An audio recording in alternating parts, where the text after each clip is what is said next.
কাফের মুমিন পার্থক্য তো সেখানেই পাওয়া যায় নামাজের ভিতরে। বুঝতে পেরেছেন কথাটা?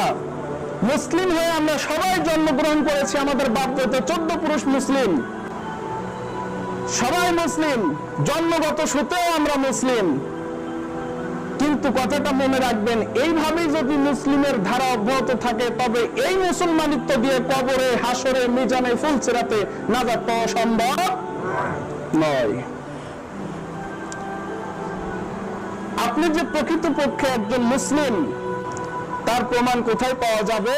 মুমিন কাফের পার্থক্য হয় নামাজের মাধ্যমে। রাসূল সাল্লাল্লাহু আলাইহি ওয়াসাল্লাম বলেছেন,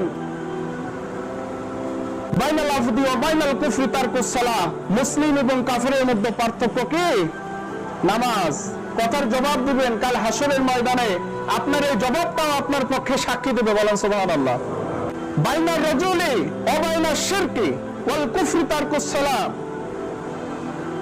মুসলিম, মুশরিক, কাফের এদের মধ্যে একমাত্র পার্থক্য কি? নামাজ। মুসলিম কার কাছে মাথা নত করে? কার আদর্শের অনুসারী হয়ে জীবনযাপন করে?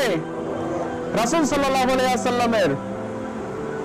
মুসলিম আল্লাহ তাআলার কাছে মাথা নত করে, কিন্তু কাফেররা আল্লাহর কাছে মাথা নত করে না। কাফেররা দুর্গা পূজা, শারদীয় দুর্গা পূজা, বিভিন্ন উৎসবের বিভিন্ন মূর্তি, বিভিন্ন গাছ, আগুন, বিভিন্ন প্রকার বস্তুর কাছে মাথা নত করে, ঠিক কিনা?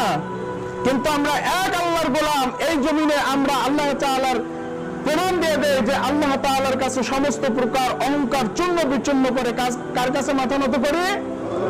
আল্লাহর কাছে। আল্লাহ বড় খুশি হয়ে যান যখন কেউ তার গোলামি করে, যখন কেউ তার সামনে দাঁড়ায়, যখন কেউ তার কাছে ভিক্ষুক হয়ে কিছু চায়, তখন সমস্ত চাওয়া পাওয়া পূর্ণ করে দেন কে? আল্লাহ।